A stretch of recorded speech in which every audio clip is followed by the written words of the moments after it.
श्री सिद्धिपीठ दक्षिणेश्वरी महाकाली गई वो तोर शरीर दूध गुहावती हे काली मई वो।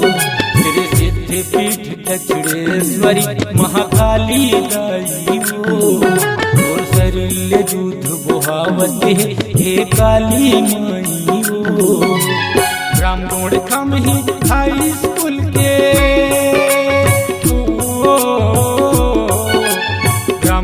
हम ही हाई स्कूल के सामने विराजे वो। श्री सिद्धिपीठ दक्षिणेश्वरी महाकाली गई वो और शरीर दूध गुहावती हे काली मई वो।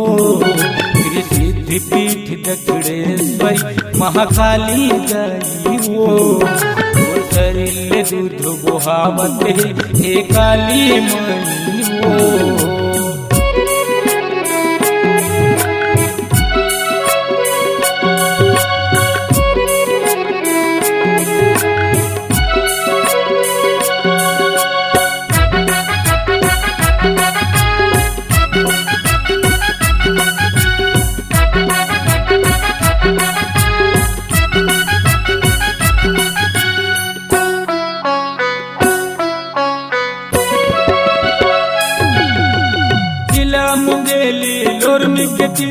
मुड़खम ही है गाँव अस्त्र शस्त्र से दूध बहते पखारों माँ के पाँव।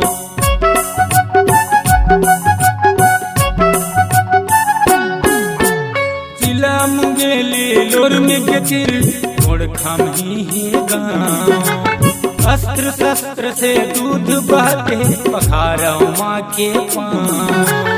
अद्भुत चमत्कार है माता अद्भुत चमत्कार है माता भक्तन के लाज कथा। श्री सिद्धिपीठ दक्षिणेश्वरी महाकाली गई वो और शरीर दूध गुहावती हे काली मई वो। श्री सिद्धिपीठ दक्षिणेश्वरी महाकाली गई वो और शरीर दूध गुहावती हे काली मई वो।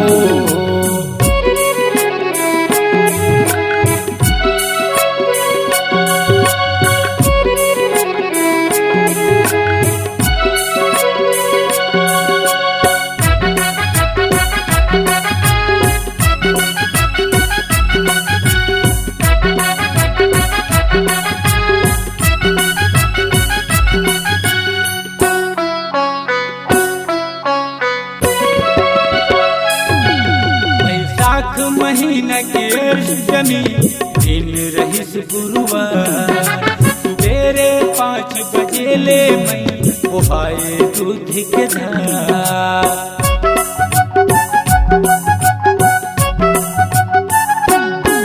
बैसाख महीना के अष्टमी दिन रहिस गुरुवार सुबेरे 5 बजे ले मई बहाए दूध के धार। सबला आशीर्वाद देके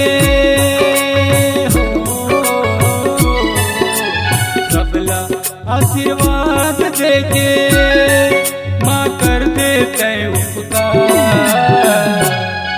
श्री सिद्धिपीठ दक्षिणेश्वरी महाकाली गई वो और शरीर दूध गुहावती हे काली मई वो।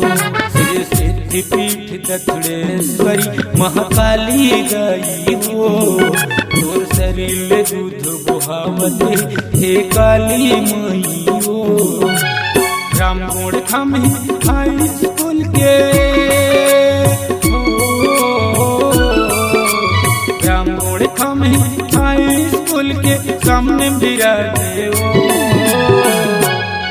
श्री सिद्धिपीठ दक्षिणेश्वरी महाकाली गई वो और शरीर दूध गुहावती हे काली मई वो।